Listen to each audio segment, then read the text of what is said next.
Dari jembatan girder beton dan baja, jembatan slab on pile, jembatan box precast, jembatan kereta api, jembatan gantung, jembatan balance cantilever, jembatan cable stayed, serta dermaga dan jetty. Ada juga proyek desain bangunan seperti rumah, ruko, masjid, pabrik, dan bangunan industri lainnya. Proyek-proyek tersebut dimiliki baik oleh pemerintah, badan usaha milik negara, ataupun swasta. Jadi, kalau teman-teman kerja di salah satu instansi tersebut, bisa dong kita kerjasama. Ketika mendapatkan suatu pekerjaan, kami akan menyiapkan tim dengan keahlian sesuai kebutuhan proyek tersebut. Kami punya tenaga ahli dan engineer bersertifikat dengan keahlian meliputi geoteknik, struktur, jalan raya, estimator, hidrodinamika, dan oceanografi.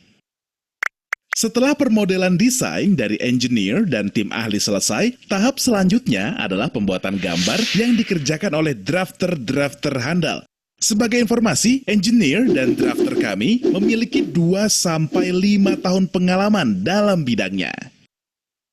Nah, tapi teman-teman juga sering menanyakan, wah, dinding dan balok bangunan saya retak-retak, fungsi ruang akan berubah. Apakah bebannya sama? Mau nambah lantai juga, tapi kolom dan pondasinya kuat tidak ya?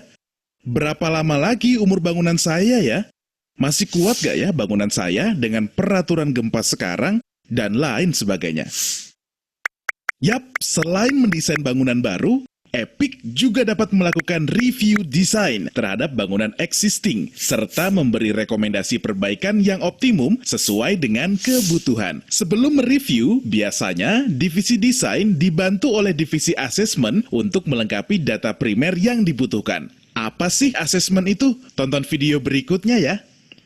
Proyek jembatan underpass Simpang Ngurah Rai di Bali, jembatan yang ada di Tol Pandaan Malang, jembatan overpass Kebasen, jembatan Siak 2 di Pekanbaru, Taman Alun-Alun Cianjur, dan bangunan pada kawasan Summarecon Bandung seperti Agate Studio, Ruko Crystal, Ruko Magna, Klaster Dayana, Klaster Denisa, dan Klaster Emily adalah beberapa desain kami yang sudah terbangun.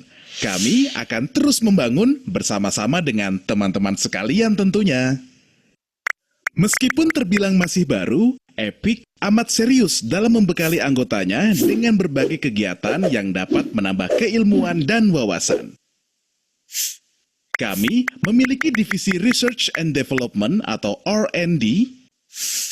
Kami aktif sebagai pembicara maupun peserta dalam seminar atau workshop. Kami juga memiliki kemampuan dalam melakukan studi khusus seperti pushover analysis, steel structure, remaining life analysis based on corrosion rate, time history nonlinear analysis, 3D model finite element analysis, dan project financial modeling. Kami juga sangat peduli dengan penggunaan program berlisensi yang dapat mendukung pekerjaan yang berjalan. Kami menggunakan Midas Civil, AutoCAD, Plaxis, Windows 10, dan Microsoft Office Original yang terus diupdate secara berkala. Nah, dengan ini, teman-teman bisa tidur nyenyak deh. Epic Studio for your epic solution.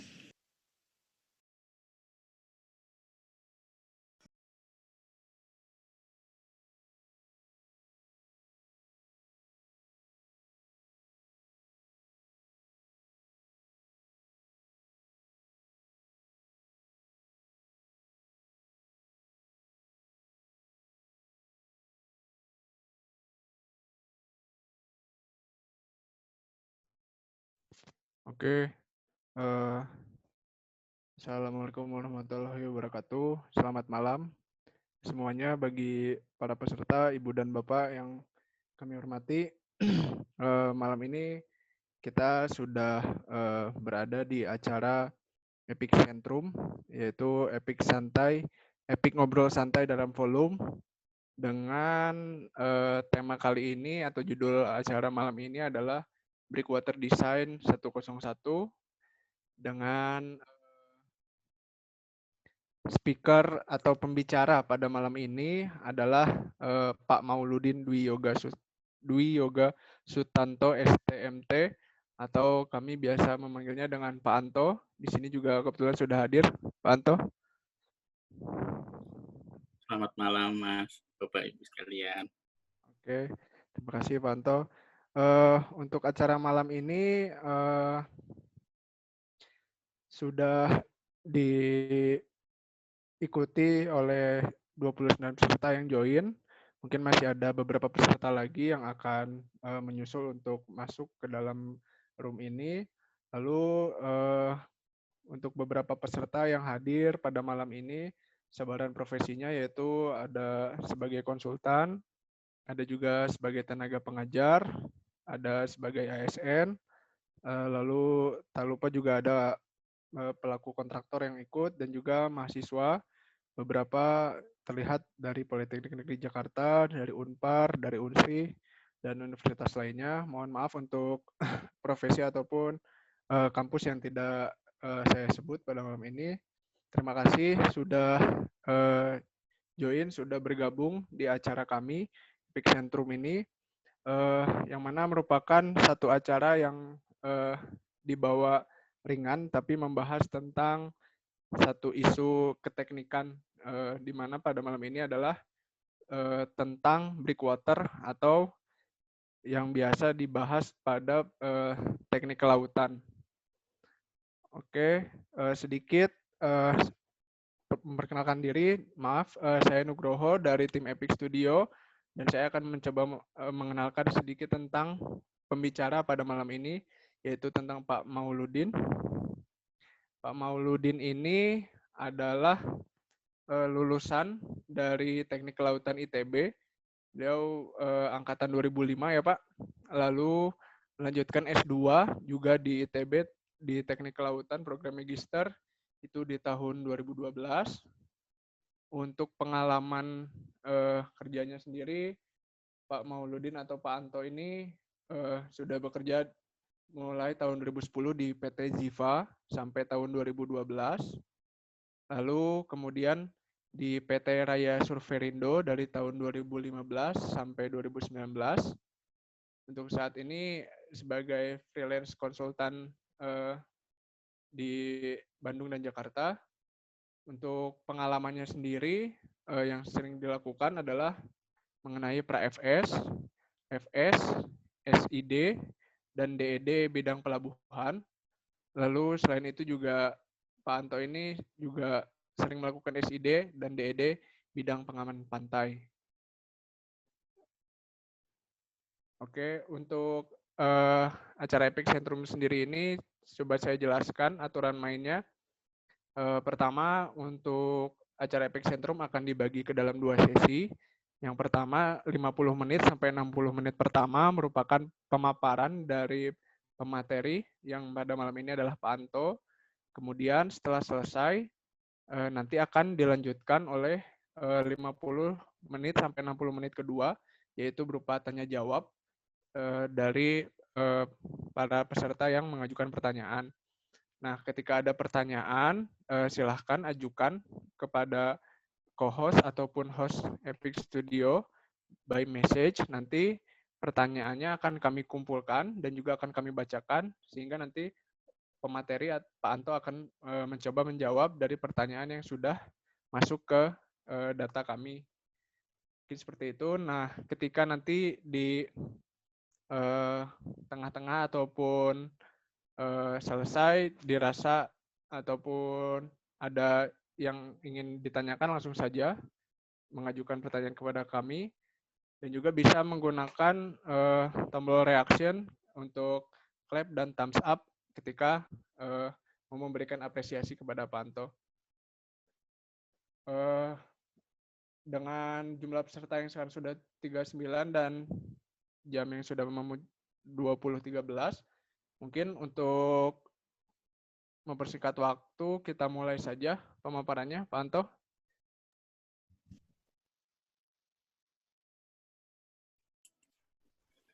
Ya. Assalamualaikum warahmatullahi wabarakatuh. Selamat malam, salam sejahtera rekan-rekan semua. Mungkin pada kesempatan ini saya coba untuk melakukan sharing terkait dengan judul Breakwater Design, gambaran dari studi-studi terkait breakwater. Adapun kedalaman dari sharing ini mungkin hanya sebatas sampai ke bagian-bagian dari penentuan aspek-aspek penting terhadap desain breakwater. Sedangkan untuk detail desainnya sendiri nanti mungkin bisa dibahas di forum yang lain atau next session, dan juga sebenarnya bisa dilakukan dengan membaca textbook yang ada, karena kalau untuk detail desain sendiri mengikuti alur dari guidance yang memang sudah ditetapkan. Next. Kalau ini mungkin gambaran sekilas terkait proyek-proyek yang pernah saya terlibat dalam desain breakwater maupun pelindung pantai, mulai dari posisi di Lampung, lalu di daerah Banten, di Tanjung Priok, Pelabuhan Ratu, di sekitar Jawa bagian utara, ada juga di Bali, dan yang paling jauh itu di Siau.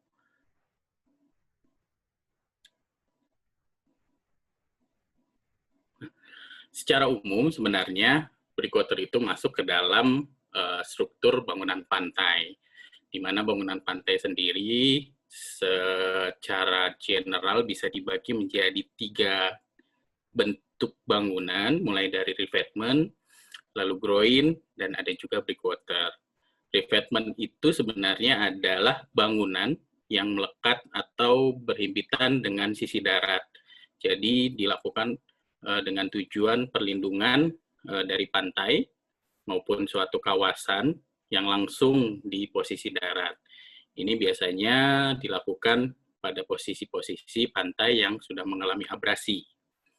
Lalu kalau groin sendiri, itu adalah bangunan yang tegak lurus dengan pantai. Dia biasa dilakukan untuk posisi yang abrasinya akibat kejadian fenomena alam yang menggerus sejajar pantai akibat sedimentasi dan juga abrasi. Itu banyak terlihat kalau di Indonesia, ada di Bali, di daerah-daerah Sanur, itu banyak sekali groin yang sudah dibangun untuk melindungi pantai sehingga tidak terus tergerus. Breakwater sendiri memiliki fungsi yang sama seperti revetment, hanya saja lokasinya berada di sisi laut atau di sisi perairan. Dan breakwater umumnya digunakan untuk 2 fungsi, mulai dari perlindungan pantai ataupun perlindungan suatu pelabuhan. Dari gambar-gambar yang disajikan bisa terlihat baik untuk breakwater pelabuhan maupun breakwater pantai. Keduanya memiliki fungsi yang berbeda nantinya, akan dibahas di paparan selanjutnya. Ini mungkin pembagiannya. Untuk breakwater yang berfungsi untuk melindungi pantai, dia memiliki beberapa tipe dari strukturnya, mulai dari tipe konvensional. Konvensional itu adalah tumpukan batu, atau yang biasa disebut rubble mound. Lalu breakwater yang vertikal, bentuknya vertikal seperti kaisong ataupun dinding yang dibangun di laut, seawall, dan lain-lain. Lalu ada kategori juga breakwater khusus.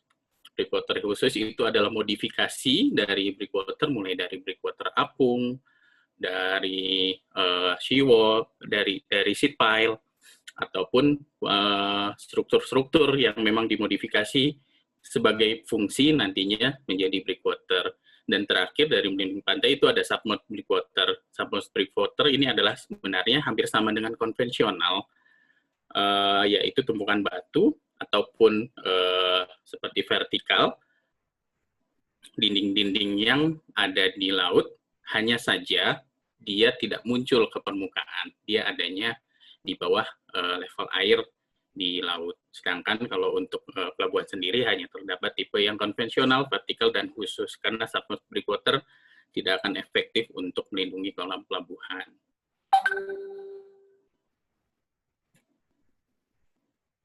Ini beberapa literatur yang bisa dijadikan acuan dalam mendesain suatu breakwater, mulai dari coastal engineering, harbor design manual.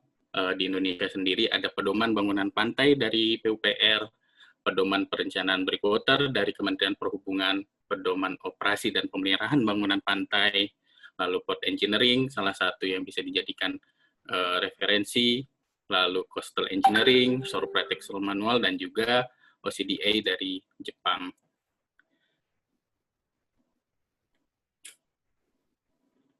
Oke, berbicara dengan breakwater, kita perlu melihat dulu terkait apa saja yang ada di fenomena lingkungan laut. Adapun gaya-gaya yang ada di laut umumnya sebenarnya dipengaruhi oleh gelombang.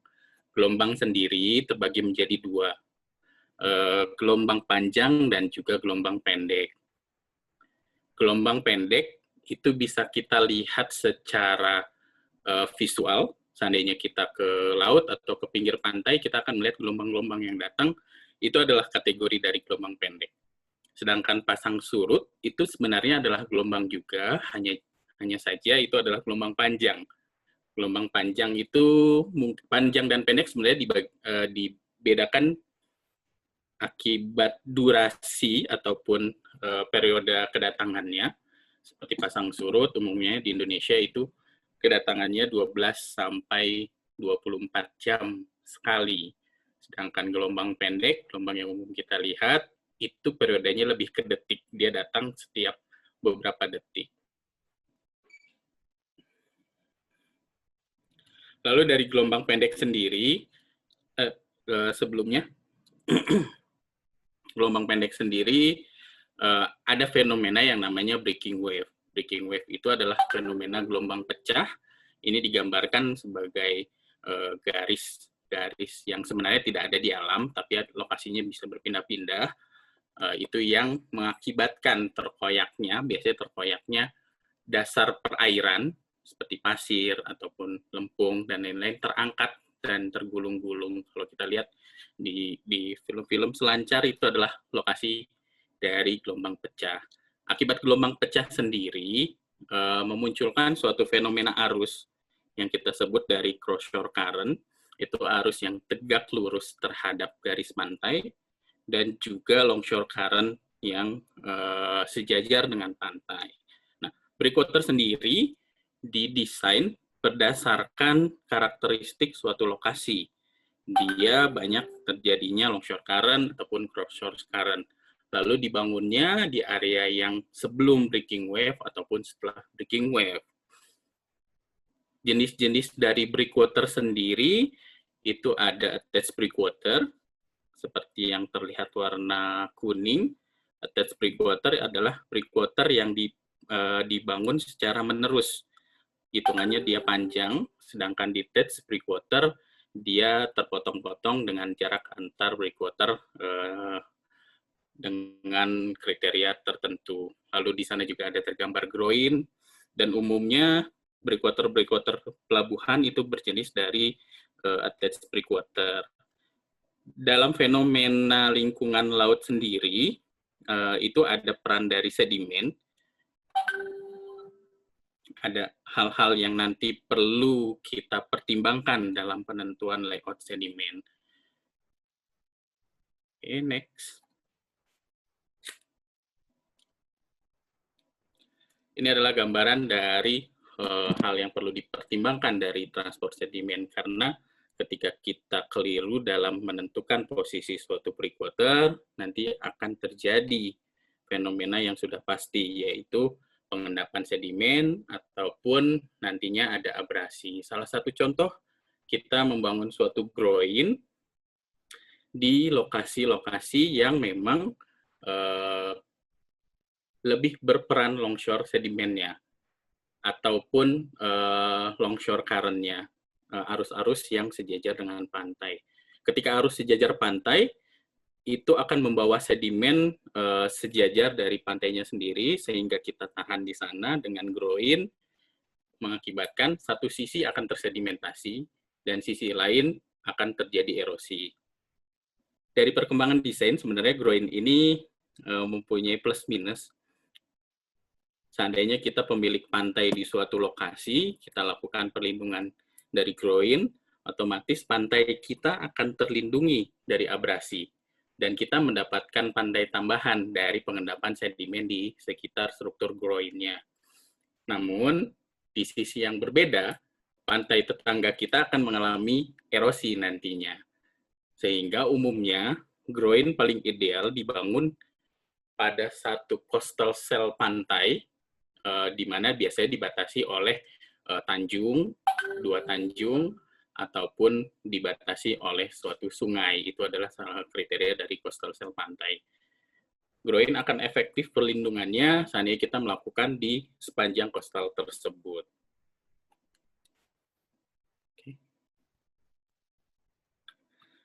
Ini mungkin beberapa sedikit flowchart terkait dari desain breakwater, di mana data-data desain yang kita perlukan mulai dari gelombang rencana, lalu data pasang surut, data kontur kedalaman, batimetri, lalu kondisi perairannya, dasar perairan itu sangat penting, itu pasir ataupun lempung dan lain-lain, dan juga kondisi TSS ataupun sedimen layang yang ada di perairan.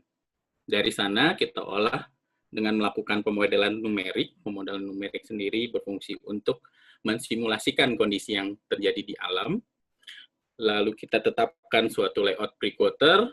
Ketika layout breakwaternya sudah efektif, baru kita masuk ke pendetailan dari breakwaternya itu sendiri. Mulai dari pemilihan jenis dan tipe breakwater, lalu perhitungan desainnya, mulai dari strukturnya, fondasinya, dan lain hal. Baru nanti rekomendasi dari desain itu sendiri. Ini beberapa penjabaran dari kebutuhan data. Data batimetri nanti akan digunakan sebagai peta dasar kerja kita untuk mendesain suatu breakwater. Lalu sebagai input nanti menghitung transformasi dan deformasi suatu gelombang. Menentukan tata letak dari layout breakwater, dan juga nanti berguna untuk menentukan dari volume breakwater itu sendiri. Pasang surut yang akan kita olah mulai dari konstituennya, nanti dari elevasi penting pasang surut, dan juga tipe pasang surut. Gelombang sendiri yang akan ditinjau mulai dari tinggi gelombang ekstrimnya, periode gelombangnya, dan juga arah gelombang. Karena salah satu pertimbangan perlindungan pantai ataupun pelabuhan itu perlu mengakomodir arah gelombang dominan yang akan datang ke lokasi yang akan kita lindungi. Di sana juga kita butuh kondisi tanah, mulai dari kadar asli, air asli, kepadatan dari berat volumenya, berat jenis, dan lain-lain. Aspek lain yang perlu kita lihat adalah quarry dari material di suatu lokasi. Karena nanti di paparan next slide-nya akan lebih detail. Breakwater adalah salah satu struktur yang cukup mahal untuk dibangun. Dan yang paling murah sebenarnya adalah seandainya di suatu lokasi tersebut terdapat batu. Jadi simpelnya kita tinggal timbun batu-batu itu di suatu lokasi sesuai dengan layout, itu akan jauh lebih murah seandainya dilakukan pengadaan dengan material ataupun jenis konstruksi yang lain. Next. Untuk layout breakwater terhadap pelabuhan sendiri, ada beberapa hal yang perlu diperhatikan, mulai dari luas kolam pelabuhan, posisi alur pelayaran, sehingga kita bisa menentukan lokasi mulut masuk ke suatu pelabuhan, lalu kemudian hasil dari pemodelan gelombang, dan hasil pemodelan arus dan sedimennya. Yang perlu dihindari dari penentuan layout pelabuhan adalah masuknya gelombang ke area kolam pelabuhan melebihi syarat ketenangan yang telah ditetapkan, di mana syarat ketenangan suatu pelabuhan biasanya didesain maksimal 0,5 meter ketinggian gelombang di kolam maupun di sisi dermaganya. Artinya ketika dari hasil pemodelan layoutnya di dalam kolam itu lebih dari 0,5, kita perlu lebih menyempurnakan terkait layoutnya. Dan yang kedua yang biasa terjadi itu adalah breakwater yang dibangun untuk melindungi kolam pelabuhan beralih fungsi sebagai sedimen trap, di mana sedimennya masuk ke area kolam tapi tidak bisa keluar dari area kolam tersebut, sehingga menimbulkan PR baru, yaitu sedimentasi di area kolam pelabuhan yang cost-nya pun tidak terbilang murah. Sedangkan untuk layout breakwater dari bangunan pantai, kita perlu melihat dari kawasan atau bangunan yang akan dilindungi. Sejauh apa kepentingan kawasan tersebut harus terlindungi, lalu lokasi pembangunan breakwater-nya, pemodelan gelombang, pemodelan arus, dan sedimen. Yang dihindari memang layout breakwater tidak dapat mengakibatkan kegagalan perlindungan kawasannya. Artinya kawasan tersebut masih terjadi erosi maupun abrasi akibat gelombang di pantai. Ini adalah definisi dari bangunan breakwater. Kalau kita lihat di sisi kiri itu gelombang datang, lalu di belakangnya adalah area yang dilindungi. Cukup terlihat sebenarnya ketenangan dari area perairannya, gelombangnya di belakang breakwater sudah tidak terlihat sama sekali. Di ujung-ujung breakwater itu kita sebut head breakwater ataupun kepala breakwater, dan di tengahnya itu adalah trunk breakwater atau bagian badan dari breakwater. Di mana dalam desain, detail desainnya nanti, head breakwater akan didesain lebih tinggi nanti spesifikasinya, baik itu berat armor maupun dari ketebalannya, jika dibandingkan dengan trunk breakwater. Armor-armor dari breakwater sendiri cukup banyak sebenarnya. Ini hanya sebagian saja yang umum digunakan. Di Indonesia sendiri banyak dikembangkan terkait armor-armor breakwater dari BPPT. Namun umumnya digunakan di Indonesia yang paling banyak itu mulai dari kubus beton atau cube, tetrapod, ada juga yang pakai dolos beberapa, lalu ijek. Kebetulan ijek salah satu penemunya itu adalah almarhum Profesor Hang Tuah, sehingga banyak digunakan di Indonesia. Dan beberapa kalau yang terbaru sedang dilakukan pembangunan breakwater di lokasi Subang ataupun Patimban itu menggunakan armor yang dikembangkan oleh Jepang. Pembagian dari breakwater sendiri mulai dari lebar dari breakwater, lalu ada penentuan nanti kemiringannya, ketinggian dari breakwater yang mempertimbangkan kedalaman perairan, lalu lapisan-lapisannya mulai dari armor, lalu second layer, dan juga core materialnya.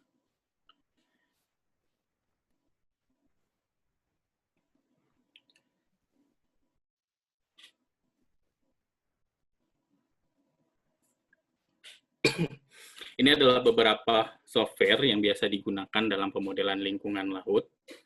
Di sana ada SDWave, CGWave yang tergabung dalam program SMS, lalu ada Mike, dan juga yang software gratisnya itu ada ADC IRC dan juga Del 3D dari Belanda. Catatan dari program pemodelan numerik sendiri sebenarnya itu adalah untuk mensimulasikan kejadian alam di lingkungan pantai sehingga bisa dihitung secara matematis ataupun operasi perhitungan. Namun umumnya kondisi yang kompleks di alam itu tidak akan bisa 100% kita modelkan menggunakan numerik. Biasanya angka 70% aja itu udah sangat bagus kondisinya, seandainya memang bisa tergambarkan dari numerik.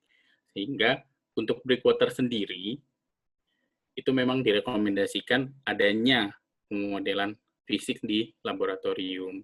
Kalau di panduan terhadap desain breakwater di Kementerian Perhubungan memang sudah diarahkan terkait pemodelan fisik di laboratorium.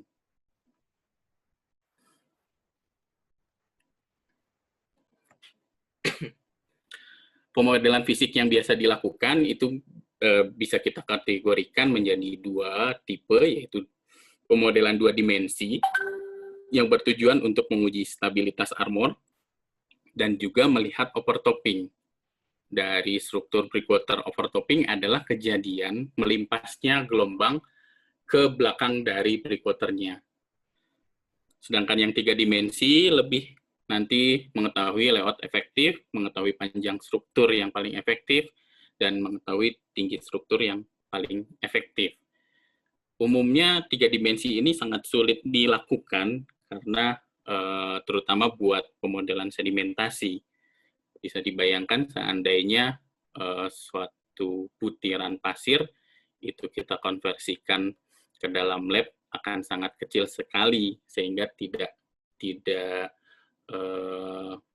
tergambar nanti dari besaran butirannya dan juga berat dari model tersebut. Dan pemodelan fisik di Indonesia bisa dilakukan di 3 tempat. Itu ada labnya PU di Bali, lalu labnya BPPT di Jogja, dan juga lab BPPT di Surabaya. Dan biasanya jurusan-jurusan ataupun universitas yang memang ada jurusan teknik lautan atau perkapalan dan lain-lain itu punya lab hidrodinamika pantai.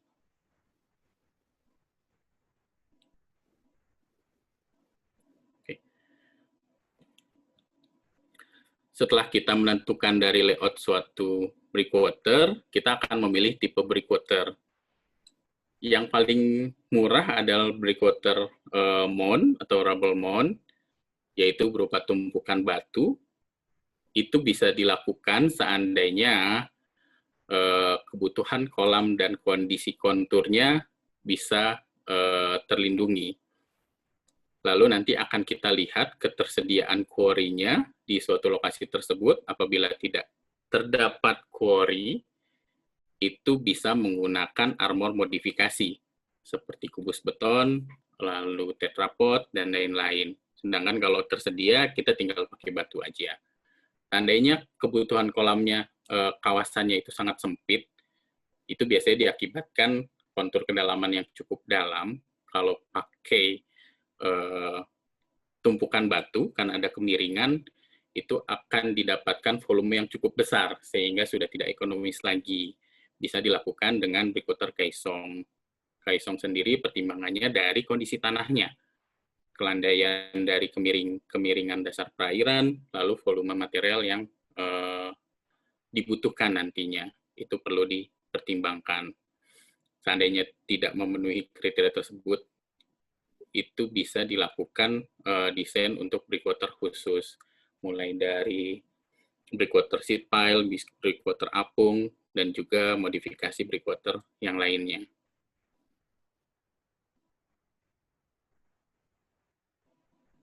Oke, ini adalah gambaran dari breakwater konvensional. Di sebelah kiri itu bisa terlihat bentuk-bentuk dari tumpukan batu, mulai batu yang hanya memiliki satu jenis, lalu ada 3 jenis, yang C itu adalah batu, ditambah head breakwater-nya untuk mengurangi volume armornya, lalu ada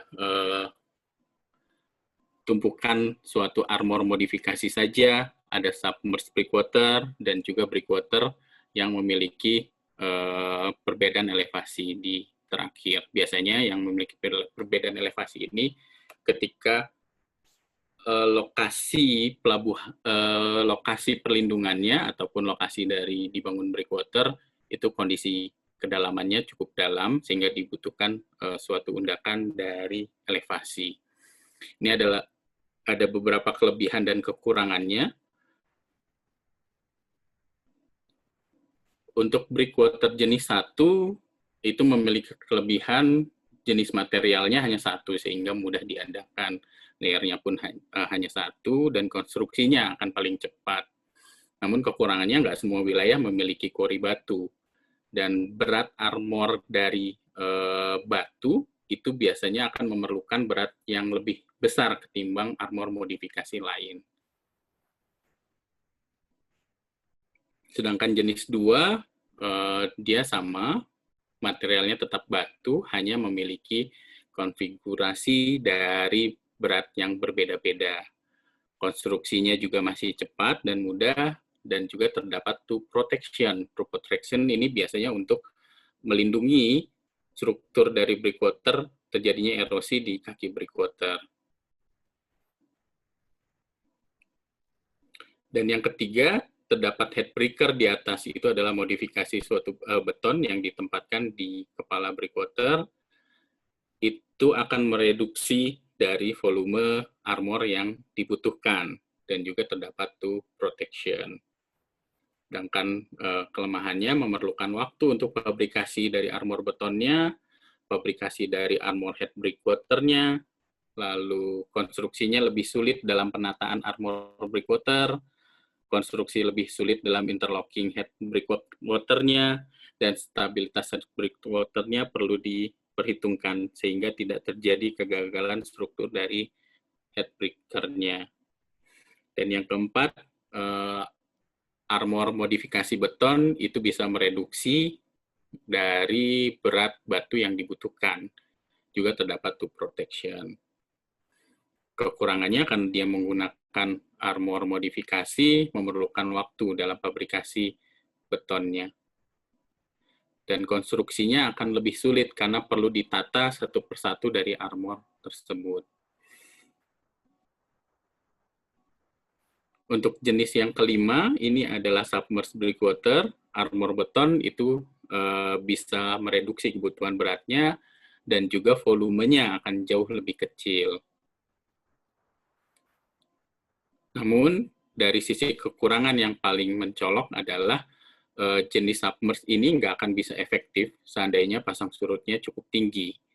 Ketika air pasang atau level airnya sedang naik, submerged breakwater ini cenderung nanti tidak berfungsi sebagai breakwater.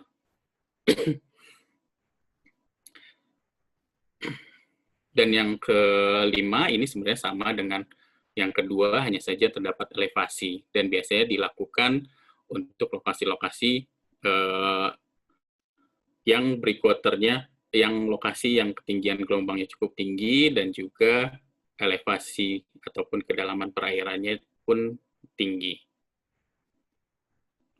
Di bawah sebenarnya ada tipikal dari gambar breakwater, mulai dari lokasi penempatan armor layer, second layer, dan juga dasar dari armornya atau core. Dan juga terdapat pelindung kaki dari suatu struktur breakwater konvensional.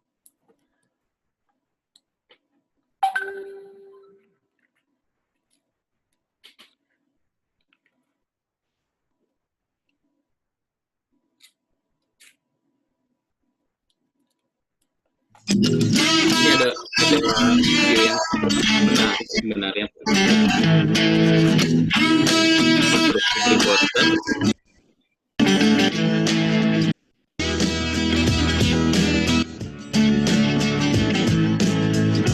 Lihat posisi-posisi konstruksi.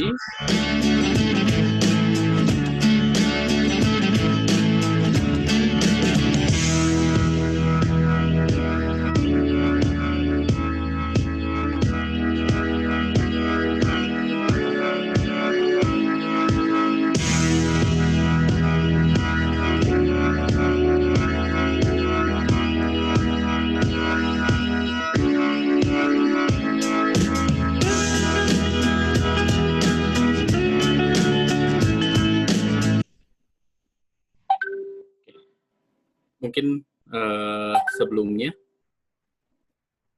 untuk konstruksi breakwater sendiri, yang tipe konvensional bisa dilakukan dengan dua cara, yaitu cara dari laut dan juga cara dari darat.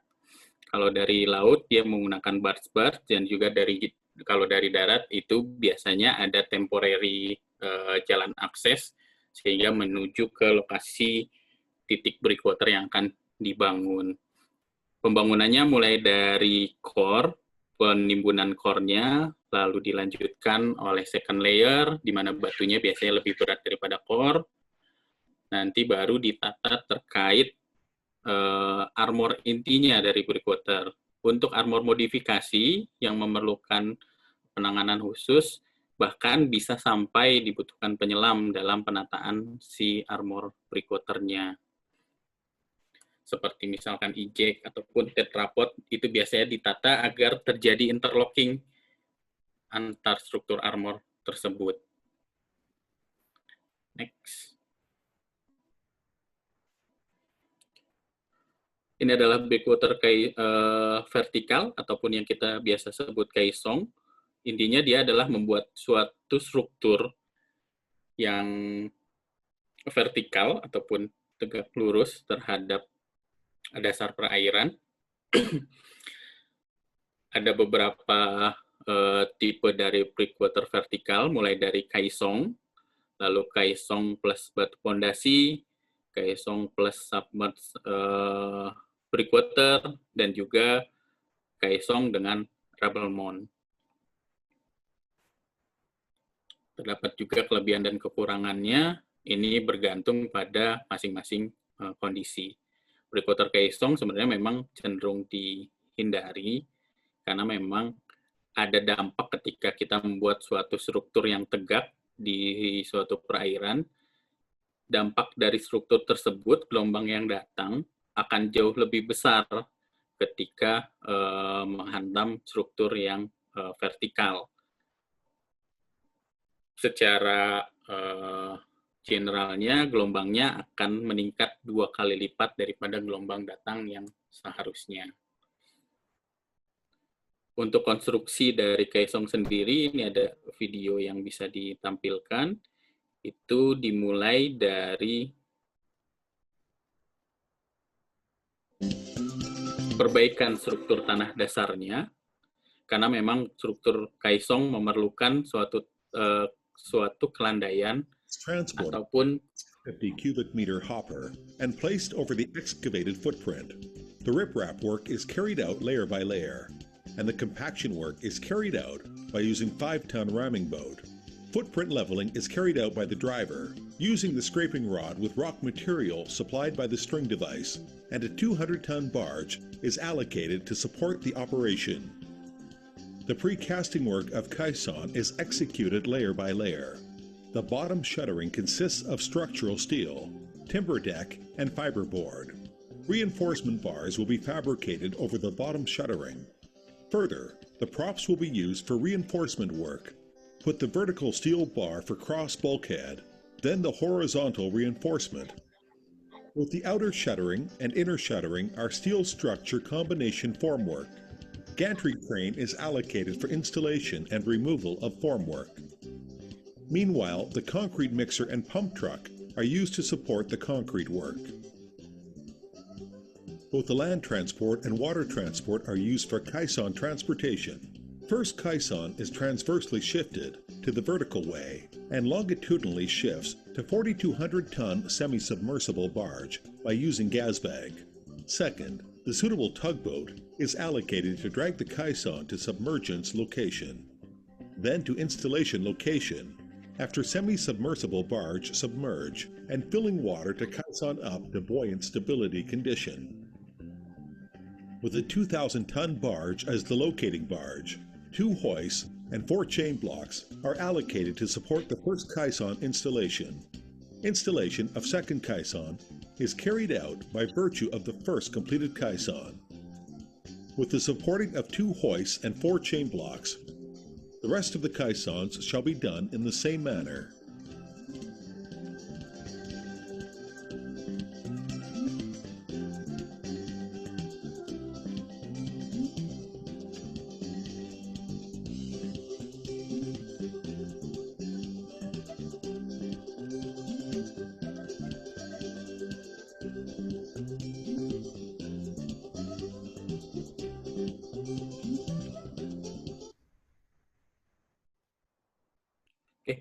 Terlihat kalau untuk konstruksi kaisong sendiri cukup banyak yang harus dilakukan, mulai dari perbaikan tanah dasarnya sehingga bisa menjadi landasan dari kaisong itu sendiri, lalu fabrikasi yang dilakukan di darat, transport ke lokasi pelabuhannya, lokasi dari breakwaternya, dan juga instalasi yang memiliki kerumitan tertentu di Indonesia sendiri sepertinya cukup jarang atau bisa jadi belum ada untuk breakwater kaisong yang semasif ini.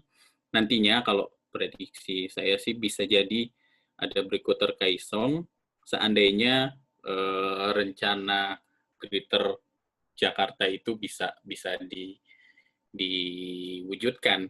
Nanti akan dibangun seawall di Teluk Jakarta dan kemungkinannya akan menggunakan struktur dari kaisong dan biayanya pasti akan sangat mahal. Next.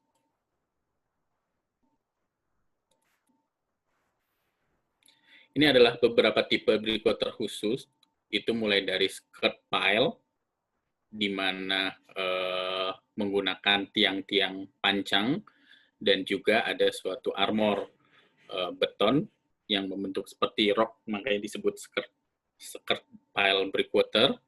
Lalu bisa menggunakan seat pile, bisa juga seperti struktur breasting pile, di depannya tertutup, kedap, dan juga floating breakwater. Ini ada beberapa kelebihan dan kekurangan dari masing-masing struktur tersebut.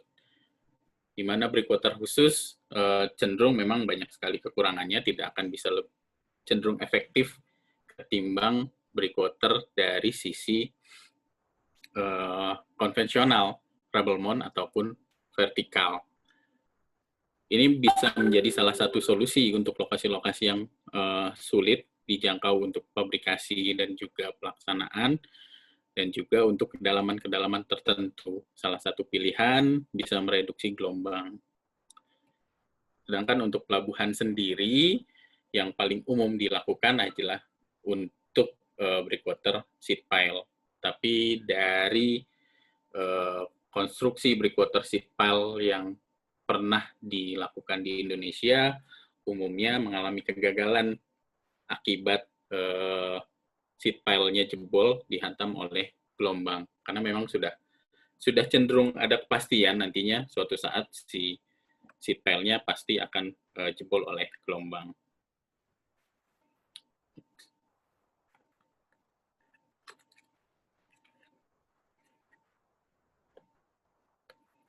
Dari monitoring breakwater sendiri, dimulai dari survei pendahuluan, survei primer, dan yang dilakukan itu adalah identifikasi dari kegagalan suatu breakwater ataupun potensi kegagalannya.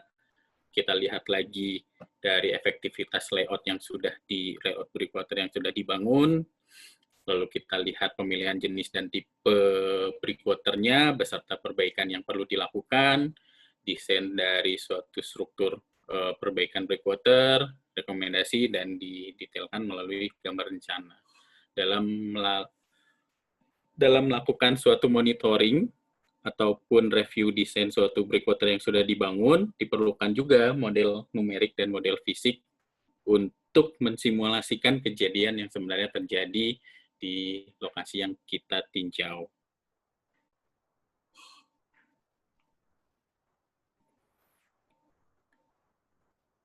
Ini adalah jenis dan metode dari monitoring breakwater. Oke.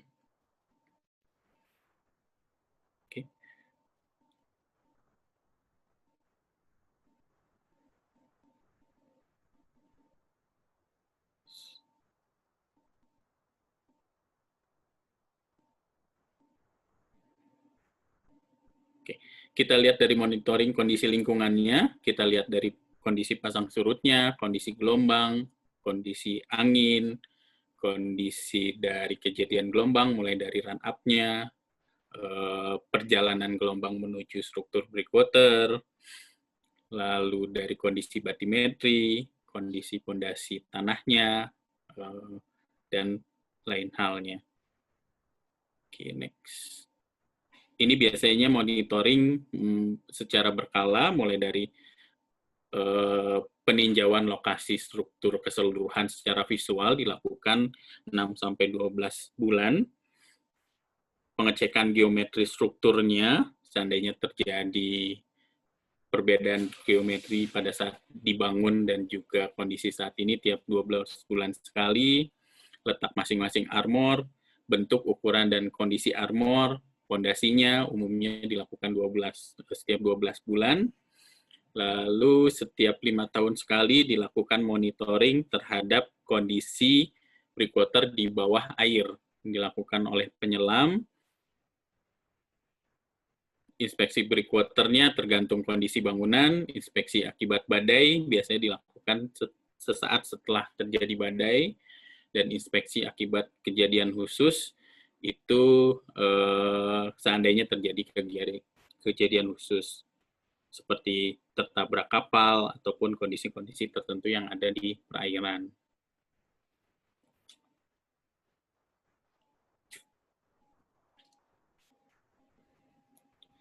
Beberapa definisi kegagalan breakwater dari breakwater konvensional sendiri itu biasanya ditinjau dari kegagalan breakwater mulai dari overtopping, itu bisa mengakibatkan headbreaker-nya bergeser ataupun jatuh, lalu keruntuhan dari timbunan batunya, dan juga kondisi tanah yang tidak kuat menahan beban tumpukan breakwater.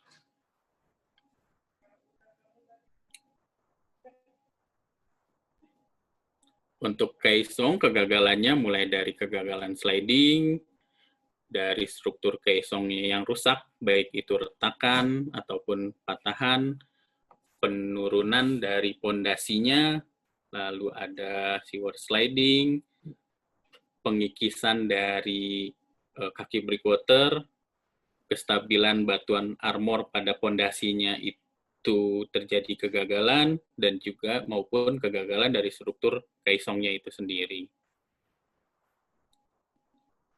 Yang kedua bisa ditinjau dari kegagalan pondasi breakwaternya, mulai dari sliding, lalu ada pondasinya itu tergelincir, mulai dari pondasi batu-batuannya maupun dari kondisi tanahnya.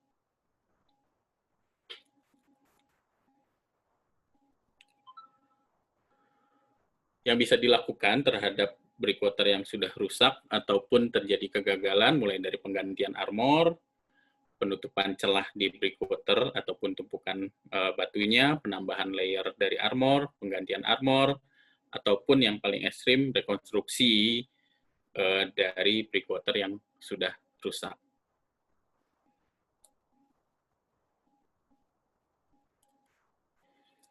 Ini ada beberapa studi kasus yang pernah kami tinjau, mulai dari Pelabuhan Manado. Pelabuhan Manado itu punya historis, awalnya layoutnya adalah seperti ini di tahun 2003. Untuk kebutuhan pengembangan, dibangun suatu struktur breakwater dengan tipe vertical breakwater menggunakan seat pile.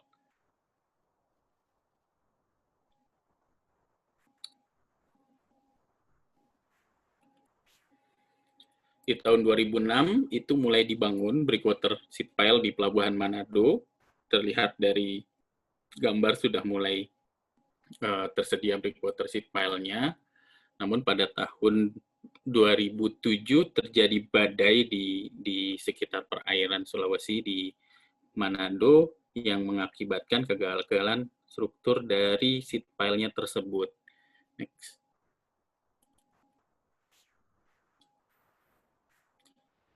Akibat kegagalan tersebut, kalau dilihat itu ada satu struktur yang jebol, dilakukan monitoring ataupun review terhadap desain struktur breakwater-nya. Di tahun 2009, hasil dari studinya direkomendasikan penambahan armor dari tumpukan batu, tadinya adalah vertikal, ditambah struktur rubble mound di depan dari vertikal tersebut, menggunakan armor tetrapod.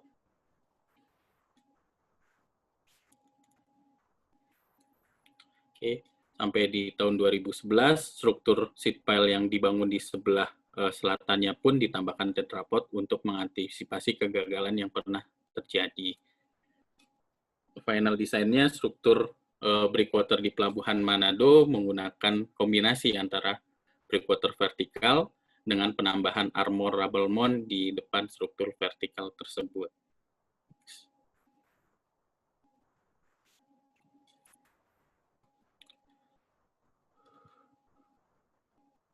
Dan untuk optimalisasi, karena memang sempat terjadi sampai sekarang sebenarnya masih terjadi sedimentasi akibat transport sedimen dari sungai yang ada di atas pelabuhan atau di sisi utara dari pelabuhan. Dilakukan perpanjangan breakwater, sudah langsung mengadop breakwater dari rubble mound. Karena dilihat sebelumnya dari historis yang vertikal sudah tidak efektif untuk lokasi Manado.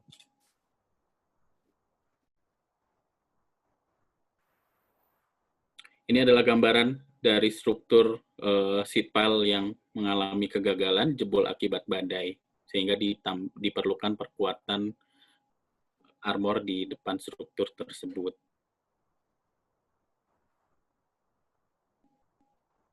Oke, mungkin sekian yang bisa saya sharing. Selanjutnya dikembalikan ke host Mas dulu. Terima kasih.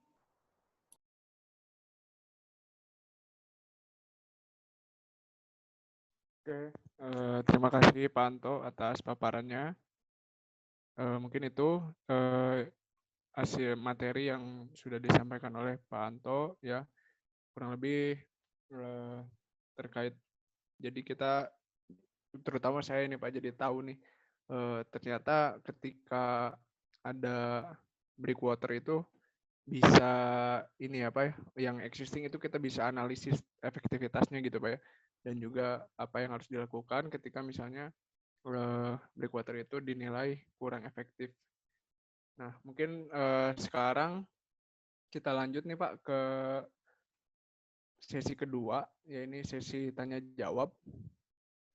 Udah ada beberapa pertanyaan yang masuk ke kami nih Pak. Sebentar ya Pak, saya coba buka dulu.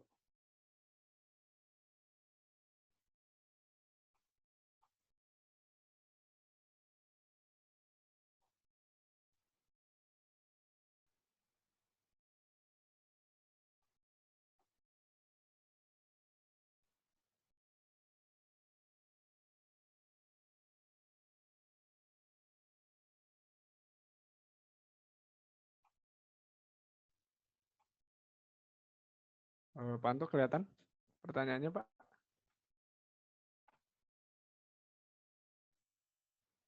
Halo? Oh iya, terlihat.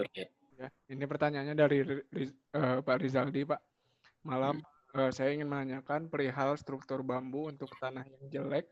Apakah yang jelek pada konstruksi breakwater? Apa saja parameter yang diperhitungkan untuk spesifikasi tiang bambu dan matras bambunya? Lalu seberapa panjang, berapa lapis matrasnya, dan sebagainya. Terima kasih, Pak. Ya, mungkin bisa dijawab dulu, Pak Anto. Oke, mungkin ini udah masuk ke dalam detail desain dari breakwater sendiri. Kadang memang terjadi suatu kondisi di mana tanah dasarnya tidak mencukupi untuk menahan struktur breakwaternya. Salah satu solusi yang dilakukan adalah perkuatan tanah dasar. Adapun solusi yang lain sebenarnya bisa dari pergantian tanah dasarnya sehingga memiliki kekuatan yang lebih baik. Tapi kalau dari bambu sendiri, ini nanti masuknya ke aspek geoteknik. Struktur bambunya untuk panjangnya biasanya dioptimalisasikan hingga mencapai kedalaman tanah yang memiliki nilai SPT memenuhi untuk pondasi dari breakwater itu sendiri. Spesifikasi bambunya, diameter, itu nanti berpengaruh di perhitungan pondasi. Sedangkan kalau untuk matras bambu sendiri, itu untuk memperkuat dari konsolidasi si breakwater-nya, nanti output dari desain pondasinya biasanya direkomendasikan butuh berapa layer matras bambunya, sehingga bisa memperkuat tanah dasar. Perhitungannya sebenarnya mengacu ke geoteknik, Pak Rizal. Dan itu nanti dimodelkan di plaksisnya itu sendiri.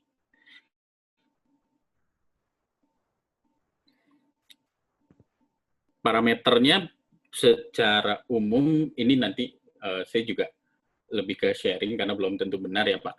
Itu dinilai sejelek apa sih bambunya, sama seperti ketika di darat bisa jadi itu sejauh mana efektivitas dari bambu dalam meningkatkan dukungan pondasi. Tapi salah satu fungsi dari bambu juga sebenarnya lebih karena memang armor brickwater itu kan berat sebenarnya. Ketika tanahnya terlalu loose, itu akan terjadi batunya itu akan terus turun sehingga volumenya akan jauh membengkak pada saat konstruksi. Biasanya matras bambu juga salah satu hal yang efektif sehingga konsolidasinya nanti bersamaan pada saat pelaksanaan konstruksi. Namun ini sama seperti halnya ketika posisi tanahnya cukup bagus, matras bambu ini bisa digantikan oleh geotekstil ataupun geogrid sebagai salah satu solusi. Itu sebenarnya material pengganti saja untuk memperkuat tanahnya, Pak. Sedangkan detail dari ketebalan matras bambunya dan juga panjang dari cerucuk bambunya itu nanti harus dihitung untuk kondisi geotekniknya. Itu mungkin jawaban dari saya.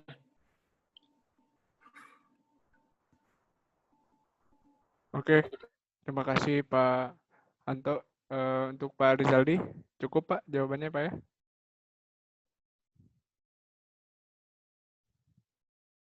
Oke, lanjut ke pertanyaan kedua saja ya Pak.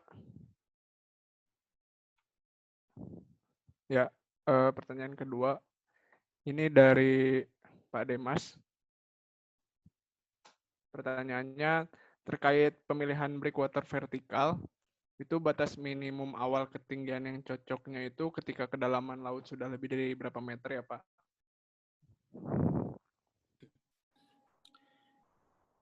Biasanya ketika kedalaman lebih dari 5 meter, perlu mempertimbangkan tipe breakwater yang lain, Pak. Karena ketika sudah lebih dari 5 meter, umumnya biayanya akan cukup membengkak terkait volumenya.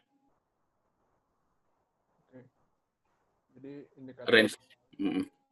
Kalau gambarannya sampai sekarang sih sepertinya belum ada breakwater tipe rubble mound ataupun tumpukan batu yang dibangun di kedalaman -10. Di Tanjung Priok itu kalau nggak salah sampai -5, lalu di beberapa lokasi pun yang rata-rata -5 dia.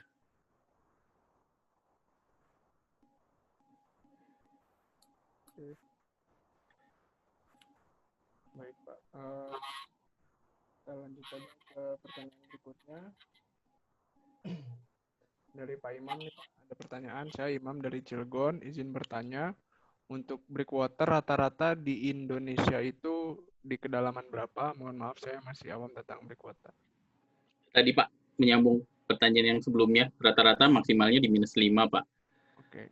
Nanti biasanya ketika untuk kalau yang untuk pelindung pantai, rata-rata dibangunnya antara 0 sampai -2 meter. Biasanya dibangun di sisi sana. Karena rule of thumb-nya kan sebenarnya kejadian gelombang pecah itu berada di posisi kedalamannya sekitar 1,3 atau 1,4 dari tinggi gelombang. Jadi biasanya dibangun di 0 sampai 2 meter atau ada juga beberapa yang di lokasi -3 meter. Tapi kalau untuk pelabuhan sendiri biasanya efektif hanya sampai -5 meter.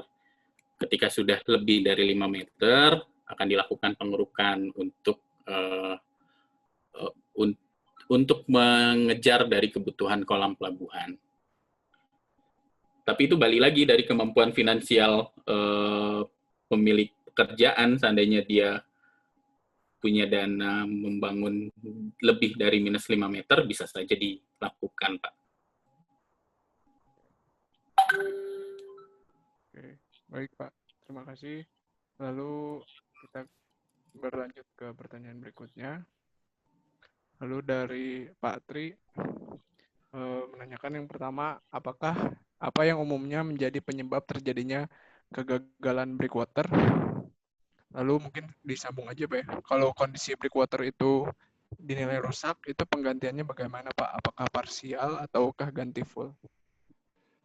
Umumnya sebenarnya karena memang fenomena alam ya Pak yang ditahannya yaitu gelombang, kita melihat dari kriteria gelombangnya dulu, sejauh mana kita mendesainnya. Kalau untuk bangunan pantai, rata-rata gelombang yang ditahan adalah gelombang periode 25 tahunan.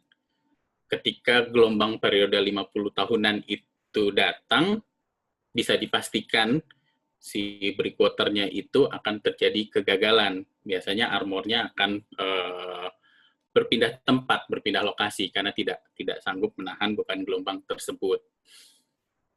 Jadi kalau untuk breakwater Vermont itu adalah gelombang yang datang melebihi dari gelombang desain.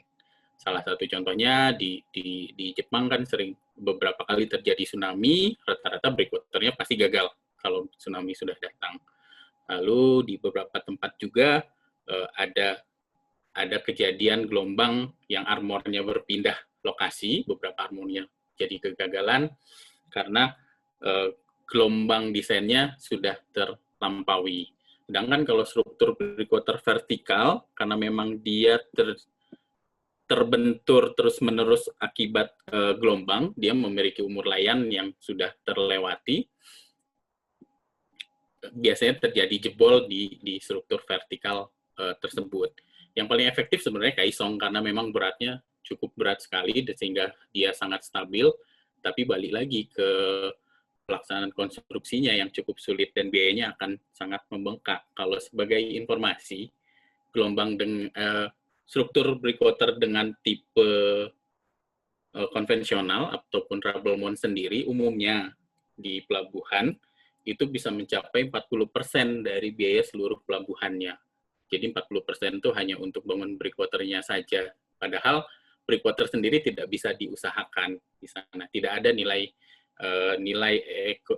nilai finansial ataupun ekonomi secara langsung direct yang bisa dibebankan ke pengguna jasa. Jadi itu suatu beban tersendiri. Dan kegagalannya biasanya hanya di segmen-segmen tertentu. Kalau segmennya terjadi kegagalan untuk tumpukan batu, tinggal digantikan tumpukan batunya. Dan sedangkan kalau untuk seat pile bisa dilakukan perkuatan strukturnya. Salah satunya di Pelabuhan Kendal. Itu pernah karena memang bentuknya seat pile, jadi salah satu segmen seat pile-nya itu terjadi kegagalan. Dia guling atau jatuh salah satu segmen seat pile-nya. Yang dilakukan perbaikannya adalah membangun seat pile baru di depan lokasi yang terjadi kegagalan. Jadi jarang untuk breakwater yang dilakukan rekonstruksi secara seluruhnya. Karena saya belum pernah menemukan semuanya menjadi gagal di sana. Hanya bagian-bagian tertentu saja, Pak. Oke, baik. Terima kasih Pak. Jadi itu ya jawabannya untuk Bapak Tri. Lalu berlanjut ke pertanyaan berikutnya Pak. Dari Pak Riko Prayuda. Selamat malam. Untuk data gelombang dan data arus menggunakan yang periode ulang bertahun, gitu juga deh. Apakah ada kriteria khusus dalam pemilihan model armor, dalam kurung tetrapod dan lain-lain yang akan digunakan?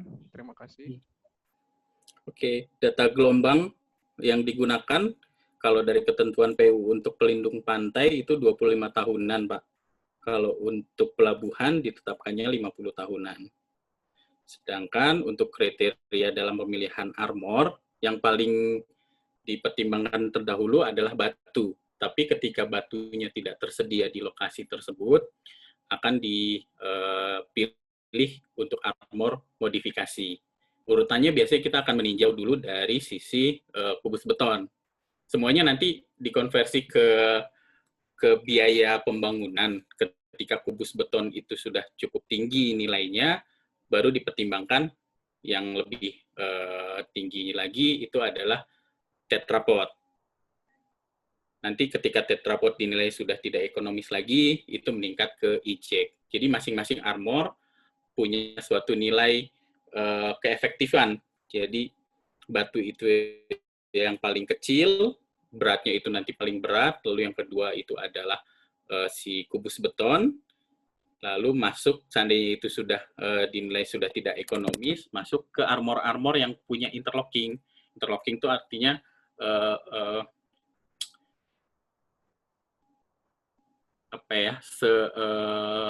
antar struktur armor jadi punya kekuatan mencengkram tersendiri, dan kekuatan cengkramannya itu berbeda-beda untuk tipe armor.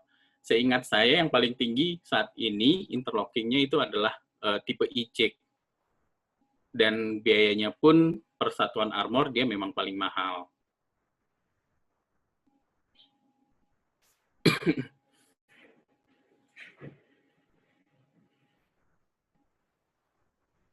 Nanti ujungnya semua ditentukan oleh pemilik pekerjaan, Pak.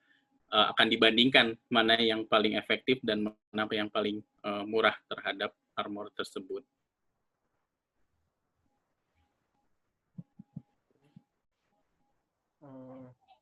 Langsung ke pertanyaan berikutnya, Pak. Bentar.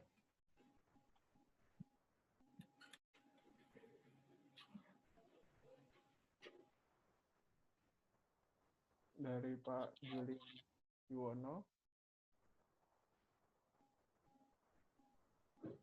Berat jenis batu yang digunakan untuk breakwater berapa yang baik digunakan untuk per breakwater, dan syarat berapa panjang breakwater yang baik. Oke. Untuk berat sendiri biasanya tergantung dari ketinggian gelombangnya, Pak. Untuk gelombang-gelombang yang di bawah 1 meter, sebenarnya berat core layer dengan 25 sampai 50 kg itu masih memungkinkan. Karena gelombang 1 meter itu kan kejadian 50 tahunannya ya. Bisa dipastikan ketika gelombangnya hanya 50 tahunannya hanya 1 meter, gelombang hariannya tuh jauh lebih rendah daripada itu. Jadi pertimbangannya sebenarnya core layer itu pada saat konstruksi masih bisa menahan kondisi gaya-gaya ketika dicelupkan ke air. Karena akan menjadi masalah tertentu ketika core layer-nya itu sangat ringan, ketika ada gelombang, pas kita cemplungin ke dasar perairan, dia akan bergerak. Jadinya tidak pada posisi yang didesain, itu yang dipertimbangkan. Jadi kalau untuk berat dari core layer sendiri sangat bergantung pada ketinggian gelombang yang ada di lokasi studinya. Tapi kalau dari literatur ataupun panduan desainnya, core layer itu berkisar antara berat armor dibagi 1000 sampai 2000.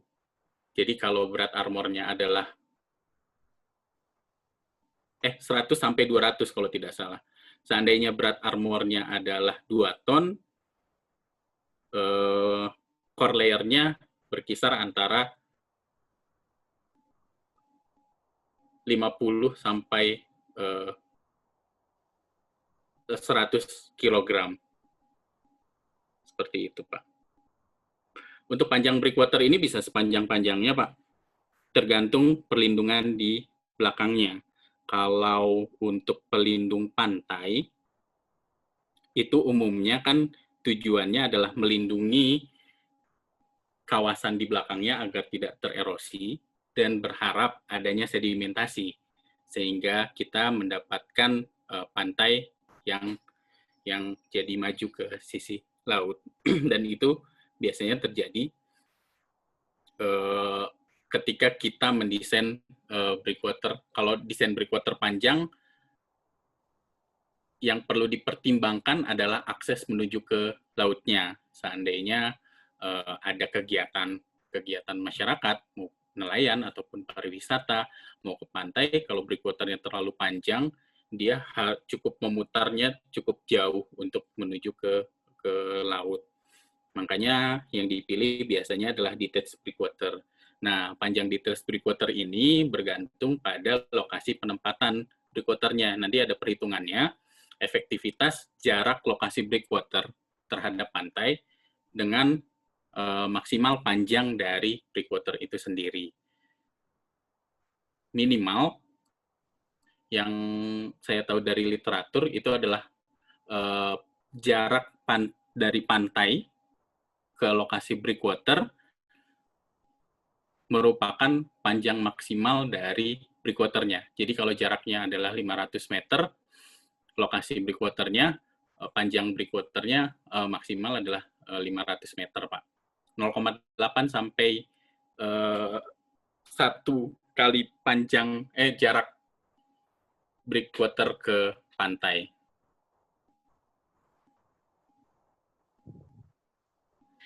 Sedangkan untuk attached breakwater itu bisa dibangun sepanjang-panjangnya.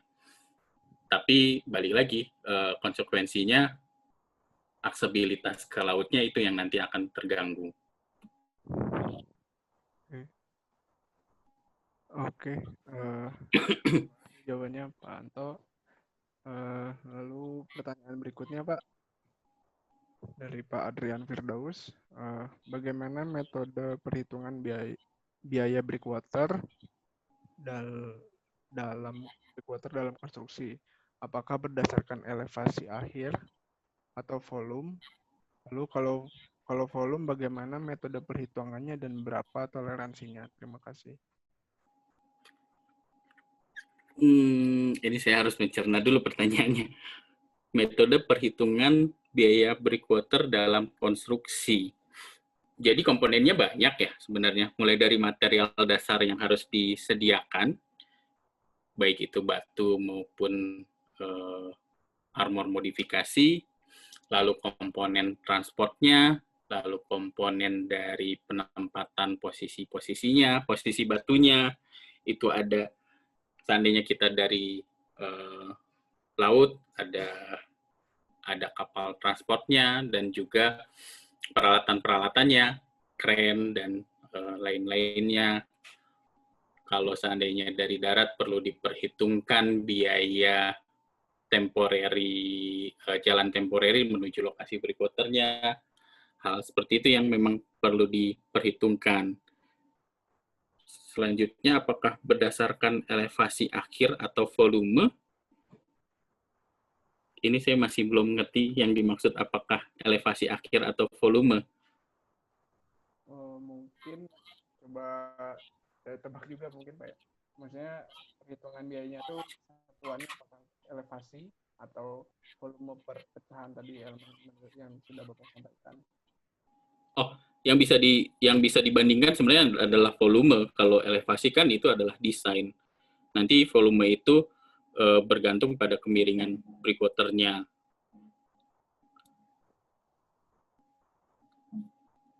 Untuk perhitungannya ini biasanya untuk estimasi biaya kita meninjau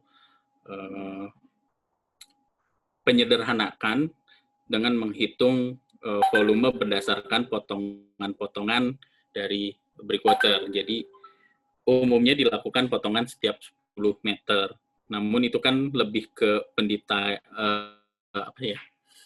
sejauh mana kita mau mendapatkan detail dari breakwaternya, detail dari volumenya. Semakin pendek potongan breakwaternya, itu metode dengan 2 dimensi ya, dipotong-potong breakwaternya, lalu dikalikan panjang dari breakwaternya, kita dapat volume. Ada juga metode lain dengan memodelkan fisik dari breakwaternya itu menggunakan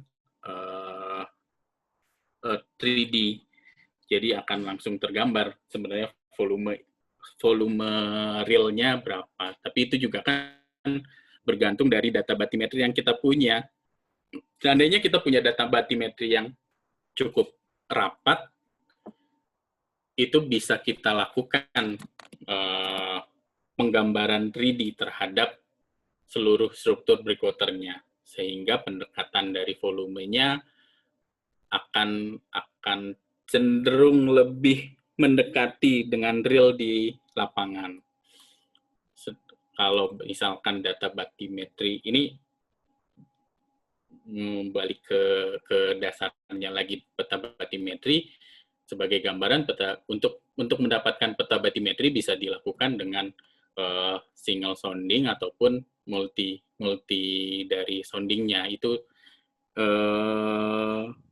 gambaran terhadap sejauh mana detail dari data batimetri yang kita dapatkan. Tapi ada aspek yang menarik dari volume breakwater, itu ini juga dari hasil perhitungan geotekniknya, ada yang perlu dipertimbangkan. Kita kan menghitung volume dari breakwater itu berdasarkan potongan kondisi batimetri. Tapi dari hasil geoteknik, pasti akan keluar sejauh mana konsolidasi tanahnya akibat dibebani struktur breakwater tersebut. Nah, itu yang biasanya perhitungan yang terjadi, tidak dipertimbangkan konsolidasi yang terjadi, sehingga aktual ketika dikonstruksi jauh lebih besar ketimbang yang kita hitung dalam desain. Sehingga rekomendasi yang biasa kita lakukan, konsolidasinya diperhitungkan, sehingga penambahan volumenya pun sudah diantisipasi. Itu mungkin ya, semoga menjawab. Siap. Mantap, Pak. Oke, itu udah ada responnya, Pak. Oke, lalu berlanjut ke pertanyaan berikutnya ya, Pak. Dari Bu Rahma Amalia. Apakah breakwater termasuk struktur underwater konkret? Lalu, dan untuk peraturan atau standarnya menggunakan apa ya? Terima kasih. Sepertinya saya butuh gambaran dulu yang dimaksud struktur underwater konkret itu apa ya? Bu Rahma bisa menggambarkan tidak ya?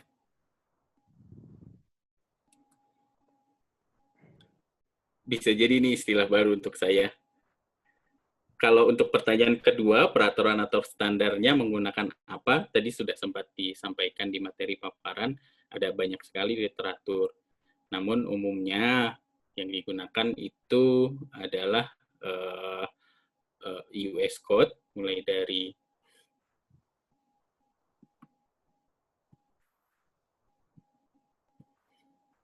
dari Coastal Engineering Manual, lalu ada Shore Protection Manual, itu dari US Army, biasanya juga nanti ditinjau dari OCDI, dan juga nanti terakhir sudah sesuai dengan peraturan yang ada di Indonesia atau belum.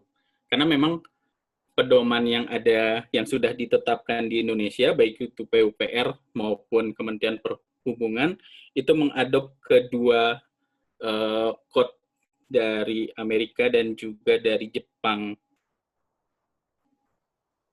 Kalau dilihat dari materinya sih itu mengadop kedua standar tersebut.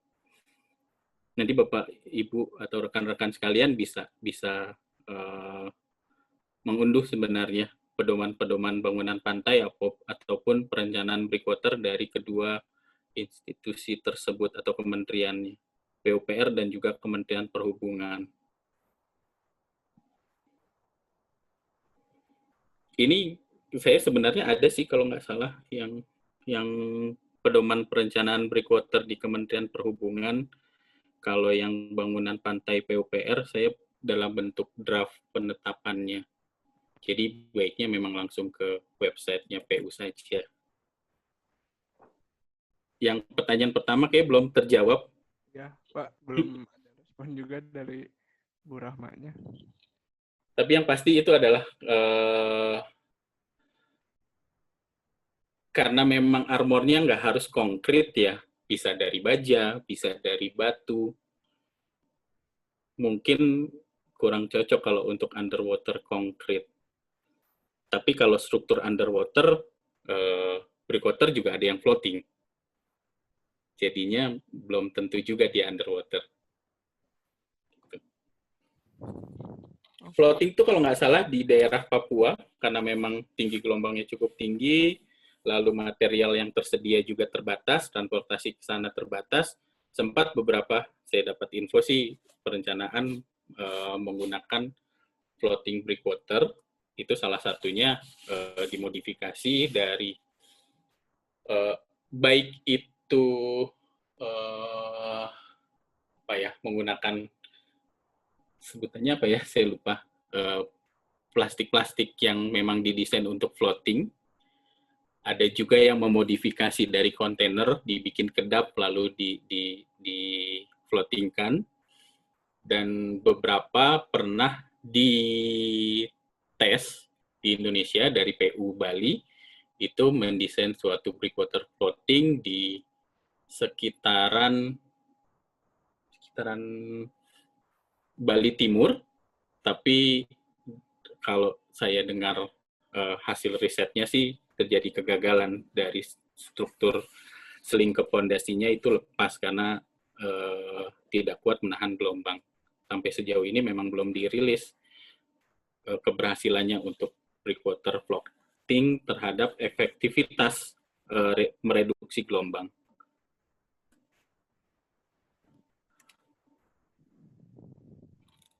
Oke. Oke Pak, terima kasih. Semoga menjawab pertanyaannya Bu Rahma.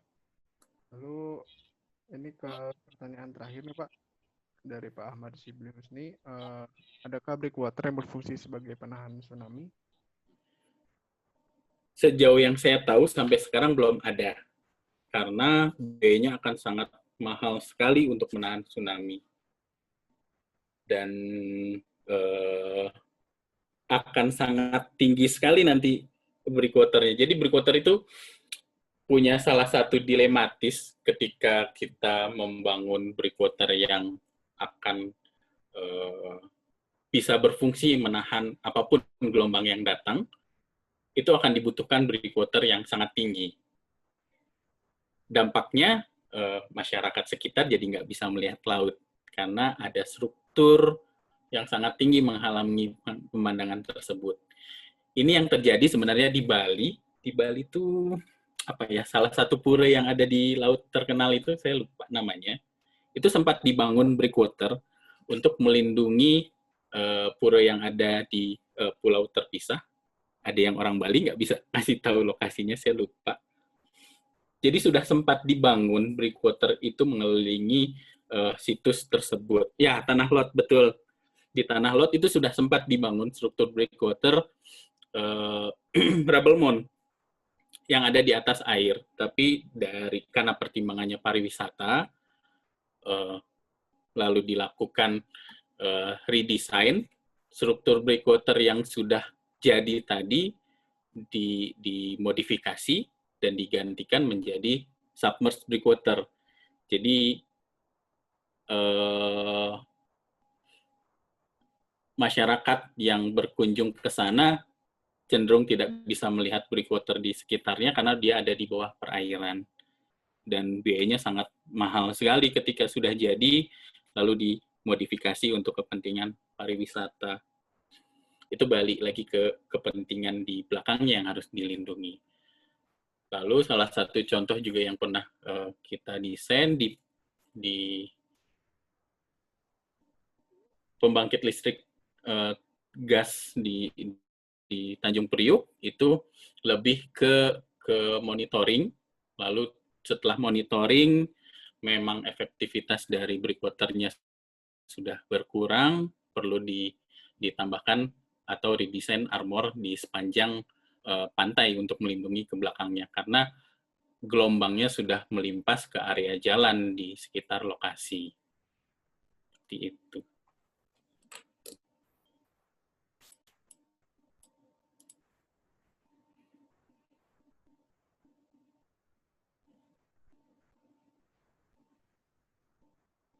Oke. Terus saya ada pertanyaan nih Pak. Dari Pak tadi sudah ya.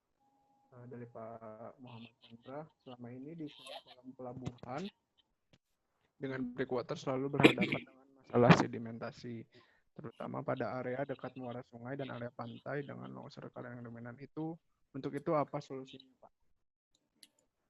Nah, untuk masalah longshore sebenarnya solusi paling idealnya breakwater itu dibangun sampai lokasi gelombang pecah. Ketika ujung dari breakwater itu sudah melewati gelombang pecah, bisa dipastikan longshore current sudah tidak berperan di sana. Jadi nggak akan ada sedimen yang masuk. Tapi kan biayanya akan sangat mahal ya. Jadi win-win solutionnya memang ketika itu sudah dilakukan efektivitas suatu layout, jadi yang bisa kita lakukan hanya mengefektifkan layout yang paling optimal, tapi akan tetap tersedimentasi. Jadi solusi yang dicari bukan tidak dimungkinkan adanya sedimen di kolam pelabuhan, tapi meminimalisir sedimentasi yang terjadi di kolam pelabuhan. Seperti itu. Poin yang paling pentingnya adalah lokasi penempatan dari mulut pelabuhan itu akan ke arah mana. Itu dilihat dari longshore sedimennya, dominannya kemana. Karena memang longshore sedimen itu cenderungnya bolak-balik ya. Jarang sekali yang dia hanya satu arah. Kalau satu arah kan si pantainya pasti makin lama makin hilang. Sedangkan pantai biasanya yang kita temui dia punya suatu kestabilan tertentu, di mana di waktu-waktu tertentu dia akan tererosi, si sedimennya itu terbawa ke arah barat, nanti di waktu tertentu akan terbawa ke arah timur. Nanti kita bisa kalkulasi mana yang paling dominan dari timur atau dari arah barat, itu yang kita tentukan dari layoutnya. Sedangkan kalau kita open si mulut pelabuhannya ke arah utara, bisa jadi gelombang dominannya adalah dari arah utara, sehingga jadi tidak efektif reduksi gelombang di kolam pelabuhannya. Semuanya jadinya kita simulasikan mana yang paling terbaik untuk layoutnya. Memang kecenderungannya rata-rata nggak akan bisa 100% optimal, tapi yang dicari memang tadi seminimal mungkin dampak sedimennya, karena pengerukan itu kecenderungannya sesuatu hal yang pasti untuk lokasi pelabuhan yang ada breakwater-nya.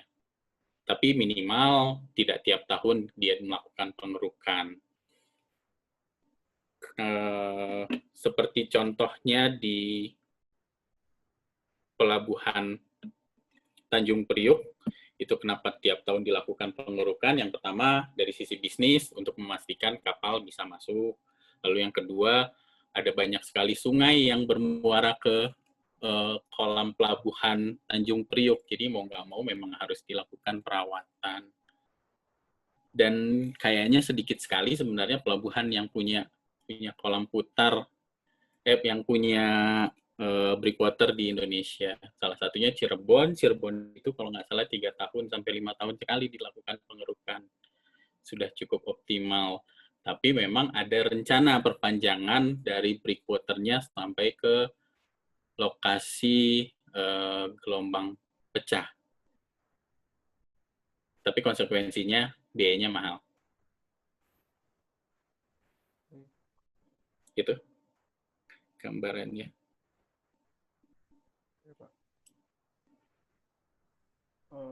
Ini saya pertanyaan nyambung boleh Pak ya, dari yang tadi. Boleh, Pak. Kalau ini kan kalau ibaratnya dilakukan rekayasanya di sungainya Pak sebelum dia beralih ke laut gitu bisa Pak, misalnya dibuat satu area yang jadinya si sedimentasinya itu terkumpul di situ gitu sebelum ke arah gitu Pak. Bisa. Itu salah satu yang mau diterapkan di rencana desain pelabuhan Kuala Tanjung. Itu sungainya dibelokin sehingga arah sedimennya tidak menuju ke mulut pelabuhan. Tadinya malah dia ada di dalam pelabuhan, tapi dibelokkan ke luar breakwater. Okay. Sama salah satu yang dipertimbangkan kalau tidak salah pada saat desain pelabuhan Patimban itu kan di ujungnya ada di ujung Tanjung itu ada sungai, entah sungai Belanakan, entah sungai apa saya lupa. Nah, yang dilakukan adalah melihat dari transport sedimen sungai itu ke arah mana, dilakukan penataan layout-nya menyesuaikan terhadap kondisi dari transport sedimen akibat sungai itu. Jadi hasil desainnya tidak mungkin tidak ada sedimen, tetap ada sedimen, hanya saja dilakukan pengerukan setiap 5 tahun sekali kalau dari desainnya ya. Oke. Baik, terima kasih Pak. Lalu pertanyaan terakhir Pak dari Pak Oki atau Bu Rafia. Apakah ada link yang bisa di-share mungkin untuk pedoman dan bentuk konstruksinya? Lalu pertanyaan kedua, apakah breakwater bisa dibentuk seperti model hati atau model-model yang lain mungkin sebagai ini daya tarik daripada pariwisata gitu tujuannya seperti itu Pak. Oke, kalau linknya bisa ke kementerian masing-masing, tapi kalau untuk code yang internasional itu biasanya berbayar.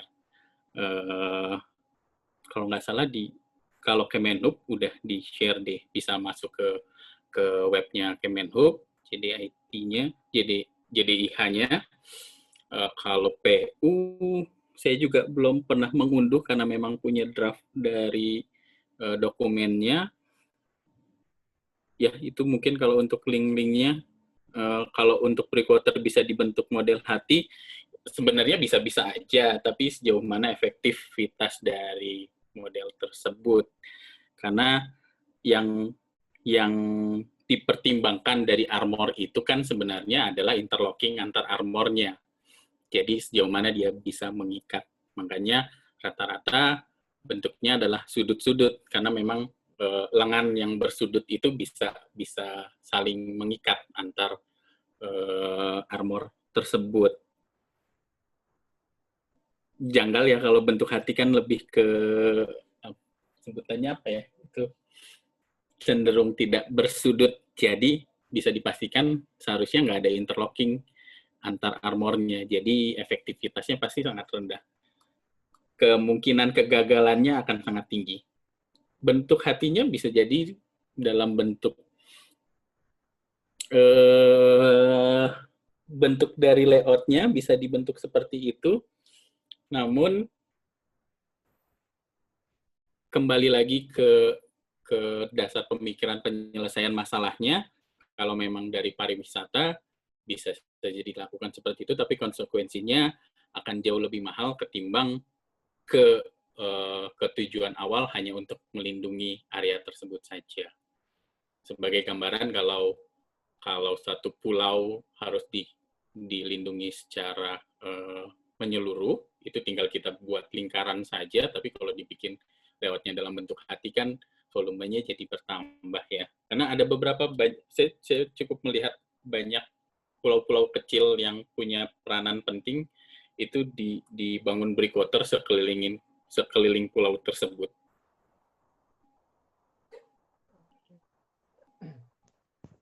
Oke. Terima kasih Pak Anto. Dan itu pertanyaan terakhir Pak untuk pertanyaan malam ini. Apa mungkin dari Pak Anto ada yang mau ditambahkan, mau disampaikan sebelum sesi saya tutup Pak untuk berat ke penutupan. Kalau dari saya sih mungkin tadi gambaran dari paparan yang saya sharing lebih ke penentuan dari efektivitas suatu layout pelabuhan dan juga pemilihan tipe dan jenis dari breakwater itu sendiri.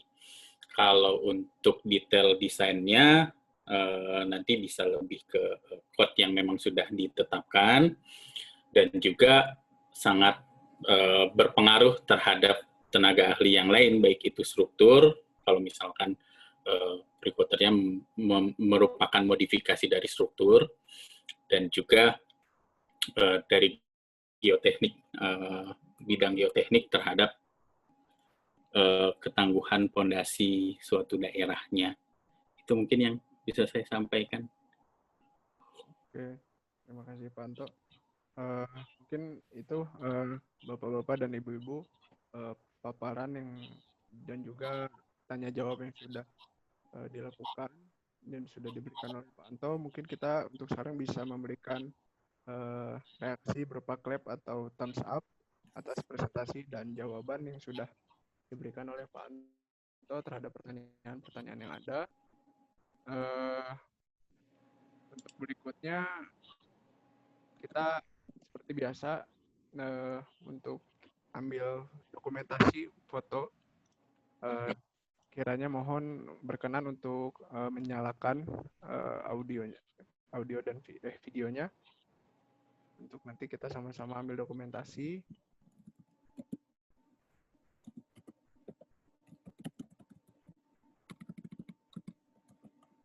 Oh iya, ada kecil ya.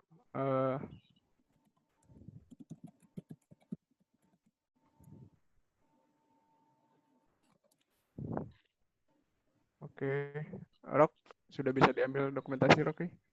Sudah bisa. Oke. Oke. Kita ambil foto buat page 1. 1, 2, 3. Oke, sebentar. Untuk page 2. 1, 2, 3. Oke, terima kasih.